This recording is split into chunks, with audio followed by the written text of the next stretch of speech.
Alright, another update out here at the Hutchinson house. It's just going to be a short little update. Sadly, I have had an outbreak of Shin here in the cotton plot. I don't know if you can make any of that out, but those sort of dark areas around the base of the plant stems. Where's a good example? Here's a really bad one. See, look at this one. See how it has an hourglass appearance right here with a very thin, dark, hardened surface below it? That's Shin. This plant's almost certainly going to die. This is Rhizoctonia? Yeah, Rhizoctonia solani. It's a soil-borne fungal pathogen that attacks cotton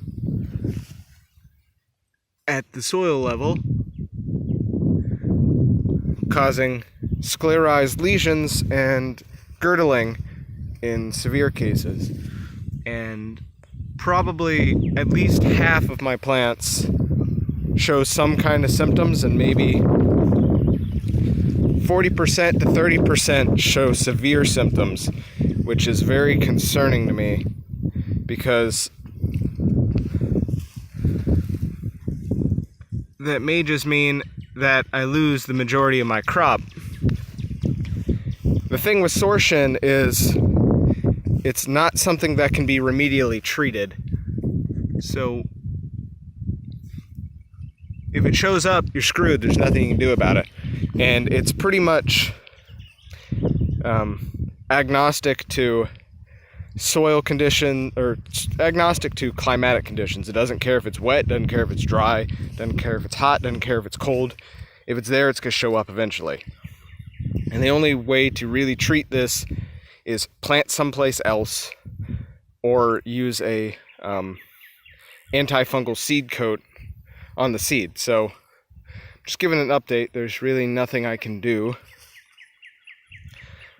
This is more common in sandy soils like what I have here, but it's also more common in poorly drained soils, but this is the exact opposite of poorly drained.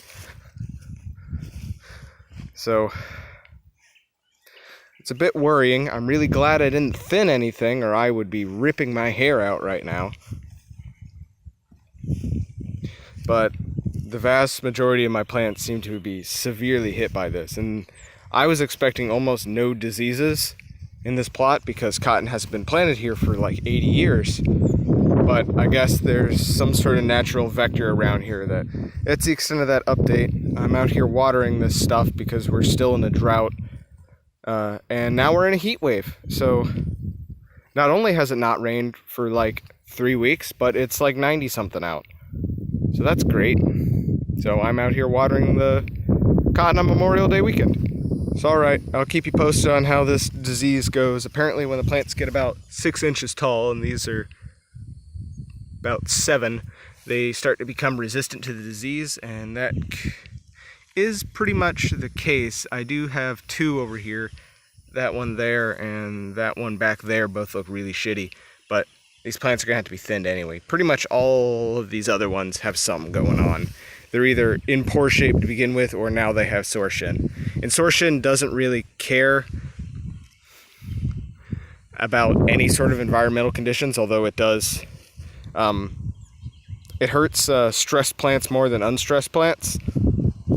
It's like this guy right here looks just fine, and he's in one of the worst possible places. He's right on an end cap where, you know, pretty much, well, these 2 are all right, but those 2 are both dead. See, but it's killed a lot of plants. It's probably already killed maybe pretty much all of the drought kills I've had up to this point. I can pretty much attribute to Shin. It's not actually drought. It's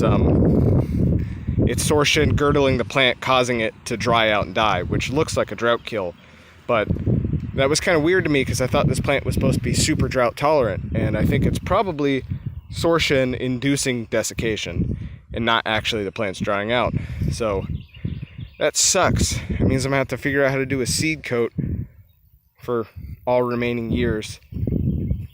The best way to prevent this, and it's only preventative, is to rotate your fields, coat the seeds with several fungicidal compounds and get your seeds to start as fast as possible. Get them up and out of the ground as quickly as you can, because this gets into the plant while it's emerging, and if it gets retarded in the soil like pretty much most of my plants did, it'll get at it. Although I did look at the data and it's hitting plants randomly. It's not, I was looking at where the plants were and how long it took them to germinate, and it seemed to be favoring the plants that took longer to get out of the soil, but not by much at all, like maybe 20% more. So you'd think there'd be a very clear demarcation, but it's, non-significant differences. So anyway, that's the update. Just letting you know, things are not looking great for this crop. I will have plants, hopefully, but it's not in the density I would like. I'm not 100% certain that this is sour Shin, but all of the symptoms point towards sour Shin. Just the fact that it is sort of agnostically hitting plants, so regardless of environmental conditions, soil conditions, climatic stress, how long it took them to germinate, it's just random plants are getting hit with only a mild favoritism towards certain microclimate conditions, which to me says it's got to be something independent of the climatic and environmental conditions, which means it has to be a pathogen.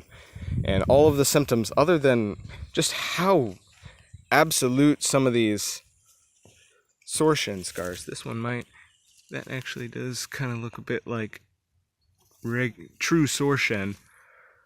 But everything I'm seeing, typically sour Shin is like just a lesion on one side of the plant, but on mine it's like absolutely everything is being girdled at the soil level.